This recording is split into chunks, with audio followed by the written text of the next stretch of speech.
Arrancamos entonces con este comentario final.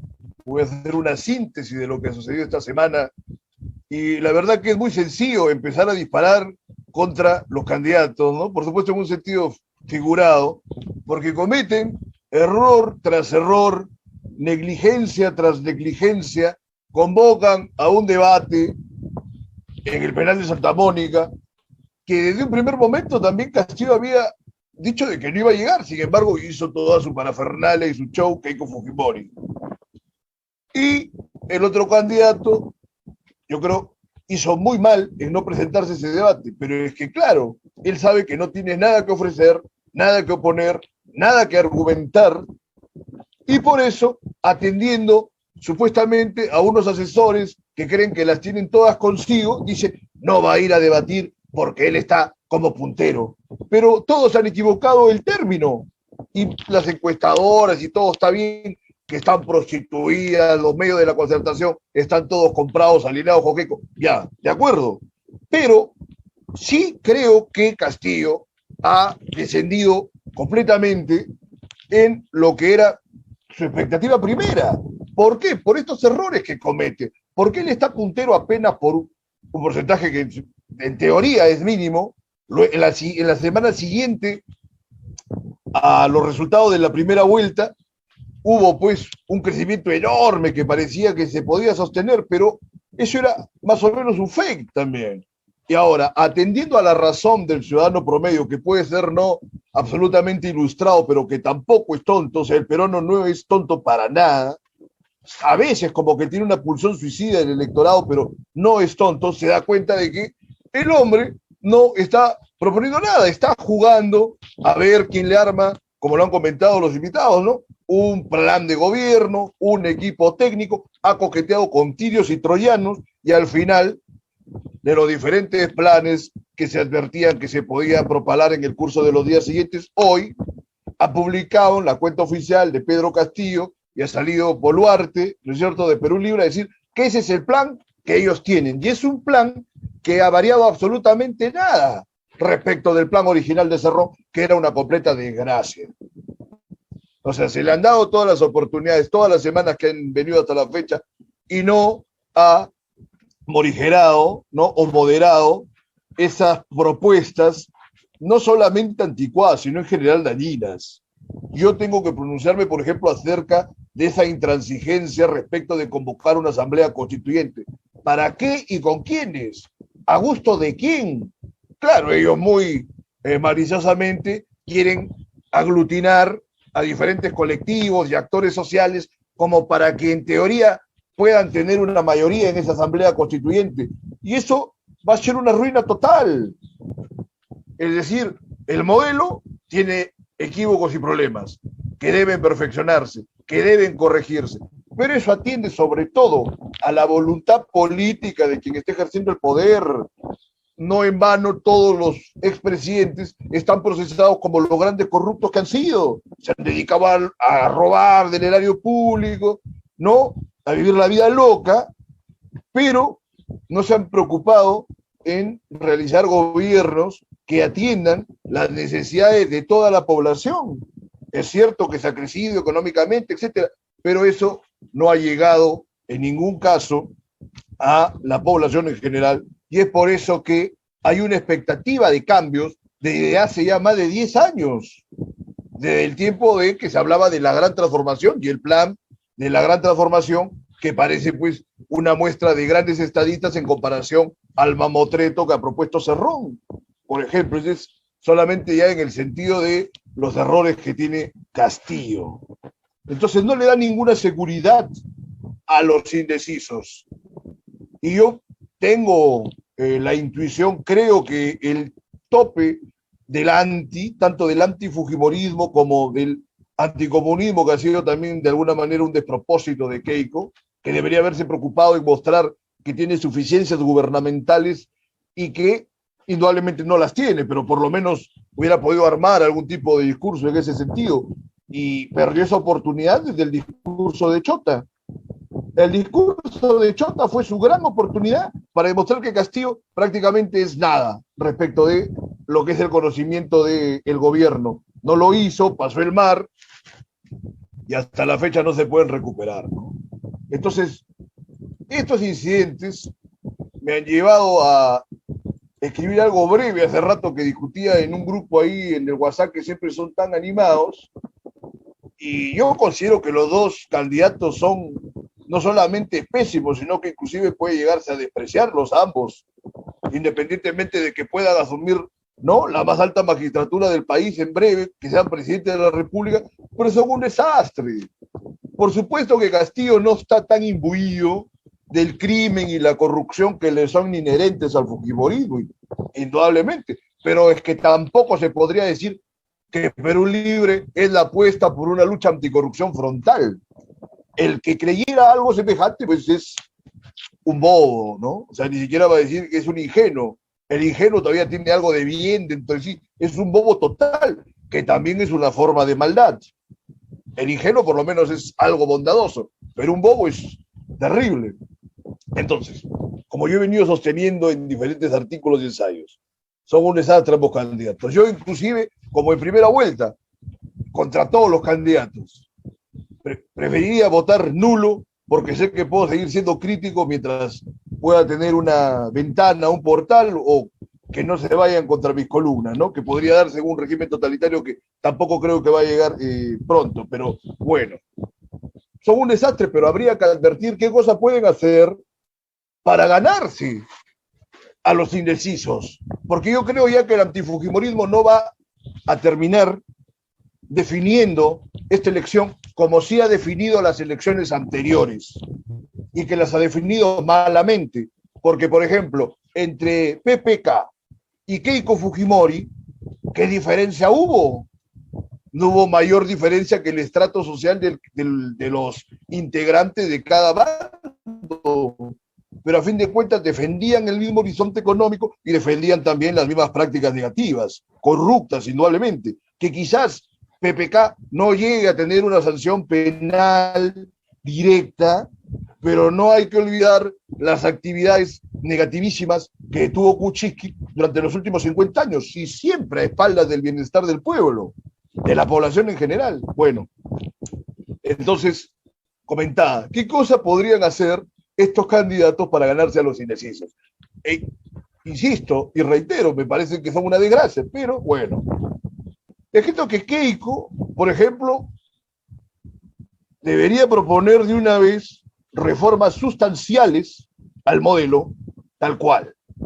No que se haga socialista, no, nadie lo va a desear, pero por lo menos que atienda con un equipo de técnicos de primer nivel qué cosa es lo que ha estado fallando. Yo creo que se lo agradecerían los mismos fujimoristas si pudiesen despertar a algo más que sus propias ambiciones miserables y se preocuparan un poco por el bienestar del país, y los indecisos que podrían exigirle, en caso que ella sea presidente, que cumpla con alguna de estas reformas, porque hasta la fecha tampoco no propone nada. Entonces, propuestas que atiendan a una, prácticamente ya una autocrítica del modelo que impuso su padre, dejando de lado la corrupción, el crimen, el proceso mismo que tiene pendiente. Bueno, dejándolo de lado por este momento. Y de alguna manera podría desfujimorizar su entorno, porque no vaya a ser, que no lo va a pasar, pero que ponga un personaje, pareciera que ahora está en las condiciones de poner a Becerril como ministro de Justicia, o a Rosa Bartra como, no sé, ministra de Cultura. Entonces, en ese nivel de enajenación pareciera estar. Ahora lo ha convocado a Kenji, que haga su drama, que llore, se curó del COVID-19 en un tiempo récord, ¿no? Se han estado abrazando, etcétera. O sea, un poco de sentido político, o sea, algo de fujimorización, aun cuando el antifujimorismo no creo que vaya a ser determinante. No se sabe hasta el 6 de junio qué remordimiento le puede pasar a la gente y dice, no, yo no puedo votar por esta mujer porque no son, y que lo es la legitimación del gobierno del padre, olvídense, pero del otro lado está el abismo y la ruina. Y ahora voy a conversar sobre Castillo, pero, o sea, atendiendo esas necesidades, yo creo que los que apoyan a Keiko podrían más o menos justificarse y entendiendo y haciendo ver que es un sacrificio que hacen por el país, no como un montón de caraduras que se han desenmascarado miles de fujimoristas que han permanecido en el closet de su fujimorismo y que ahora alegremente van a votar por Keiko con el pretexto que el anticomunismo, lo que sea, pero no les cuesta nada votar por Keiko. Por lo menos deberían tener la decencia o el gesto hipócrita, por último, político, de mostrar que se están sacrificando votando por una candidatura que es escoria, absolutamente. Ahora Castillo, me agarro el rostro porque Castillo ha tenido tantas disposiciones para aumentar su aval popular, sobre todo porque los fujimoristas salen con estupideces, con el terruqueo, se inventan que el día 7 de junio se van todos los inversionistas, que se va a volver Venezuela de la noche a la mañana el Perú, por supuesto sin ofrecer ningún argumento sustancial. Inclusive me han enviado videos de algunos economistas más o menos respetados, pero que son un desastre desde la teoría política, o en todo caso unos grandes farsantes, no quiero ni mencionarlos, escribiré seguramente alguna columna esta semana ya con nombre propio, pero, o sea, con una serie de disparates que no, tampoco atienden a la realidad. Yo dudo mucho que todos los inversionistas se vayan de la noche a la mañana, aún si se diera la vuelta, por ejemplo, al modo boliviano que le entregaba solamente el 30% de lo extraído de sus materias primas a los inversionistas y se quedaba con el 70%. Aún así, muchos seguirían ganando y ganando millones de millones. O sea que ese es un argumento que no es argumento para nada, es un floro de los más ridículos. Ahora, Castillo, insisto, error tras error. Si cualquier persona centrada ve a Cerrón, ve los antecedentes de Cerrón, y si qué cosa hace Cerrón queriendo participar de una manera hegemónica, como un asesor principal o como, claro, es el dueño del partido. Tiene su número de congresistas que podrían atentar contra Castillo si le diera vuelta o lo dejara de lado, pero aún así, o sea, yo creo que los indecistos dicen que Castillo se modere un poco. Hay reformas que hacerle al sistema, estamos de acuerdo, todos hemos visto todos los padecimientos de nuestros compatriotas durante esta pandemia, las muertes que se han dado por gente que no podía tener acceso a un balón de oxígeno o a una cama UCI. Indudablemente que hay que reformar un montón de cosas, pero no para partir de cero. Entonces, Castillo debe deserronizar su entorno. No lo hace hasta la fecha. Ha coqueteado con medio mundo y, como se ha sabido, está a la expectativa que le ofrezcan cualquier cosa para ver cómo lo implementa. Ese es un nivel muy bajo también de participación pública, ¿no? Un incipiente, un eventual presidente de la República actuar de esa forma ya pues es de lo más deplorable. Qué bueno fuera que tuvieran mejores asesores. Pero yo digo, esa insistencia en una asamblea constituyente, así se resientan algunos izquierdistas que ya tienen su voto, pero que no era, creo que el 14-15% en primera vuelta, y luego se han sumado, por supuesto, los de Nuevo Perú, que también están enajenados con esa propuesta de una nueva constituyente, para tener una nueva constitución, dejarla de lado. Yo estoy seguro que si ella sería la principal garantía de que la sostenibilidad macroeconómica va a mantenerse del lado del país, pero no ofrece ningún tipo de garantía por eso, tampoco respecto del equilibrio económico. Su renuencia, ¿no? Su oposición a expresar la nómina entera de su equipo técnico, que por supuesto quizás no lo tiene completo, que también no lo muestra, o tiene personajes muy discutibles que quiere, en todo caso, hacerlos ver en el último tramo cuando, según su expectativa, creo, tenga ya su voto asegurado. Pues no es así. Es uno de los principales elementos que generan incertidumbre acerca de lo que puede llegar a ser en el ejercicio de poder, en el ejercicio del gobierno, que pareciera que no es capaz de hacer absolutamente nada. Digamos, ese es por el lado racional y por el lado que sería de un bienestar para el país. Por el otro lado, en todo caso, como ya ha perdido toda oportunidad de moderarse, debería ser más honesto y coherente, y si es verdaderamente un hombre radical, debería pues radicalizarse de una vez y tener una serie de argumentos en ese sentido. Yo creo que a esas alturas ninguna persona centrada le puede creer que se va a moderar. Apuesto a Kurt Burneo por aquí, he llamado a Ceballos, a un montón de gente. Creo que igual no son ninguna garantía, porque así, con el nivel de devaneos que tiene, así él dispusiera del mejor equipo, podría cambiarlo en cuestión de semanas, luego de asumir el poder, porque eso está demostrando en el curso de esta segunda vuelta. Y quien no sienta desconfianza de ello es francamente un demente, ¿no? Entonces, lo más grave que ha pasado con estos planes que ha presentado ahora Castillo es que no disienten en nada de Cerrón. Y si no se disiente en nada de Cerrón, la candidatura de Castillo y una eventual presidencia suya es un desastre completo, absoluto. ¿Queda la otra opción o queda el voto nulo? El voto nulo para los campeones que puedan asumir una imagen camusiana de crítica permanente, pero aún así el país sería terrible.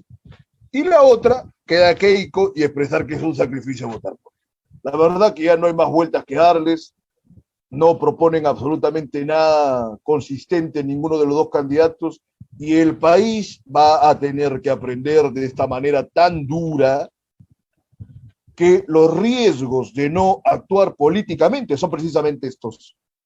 Tener a una gama de tipejos queriendo llegar a tener los más altos cargos dentro de la administración pública, simplemente porque se les deja hacer. ¿Quiénes son los grandes responsables? Los que manejan los medios de la concertación, los empresarios de la CONFIE que no han tenido ningún tipo de visión acerca de lo que es el país. A la derecha hace mucho tiempo que le falta una visión orgánica de lo que es el país. Ni siquiera puede decirse que sean grandes conservadores, no tienen ninguna idea de lo que es el país. Y la izquierda, los candidatos que tienen, inclusive Verónica Mendoza, viven francamente en un mundo que sueñan y que es una utopía y que, como todas las utopías, cuando se confrontan con la realidad, producen monstruos e infiernos.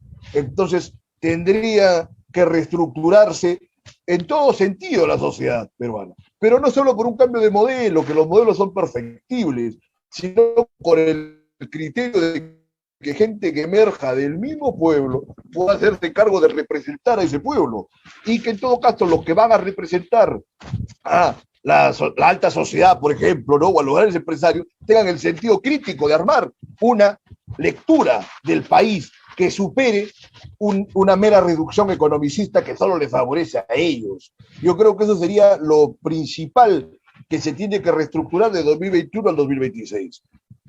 Y con el gran riesgo que se viene un abismo tremendo y que hay que seguir peleando. Los que no han peleado hasta el momento, bueno, van a tener que empezar a pelear. El problema del país es que acá hemos tenido una independencia que no se quería la mayoría de la gente. Hemos tenido una instauración democrática y republicana que la gente tampoco la ha podido entender. ¿Qué democracia puede haber si el soberano, que es el pueblo, no tiene ninguna noción de todos los temas, por ejemplo, que estamos discutiendo ahora mismo?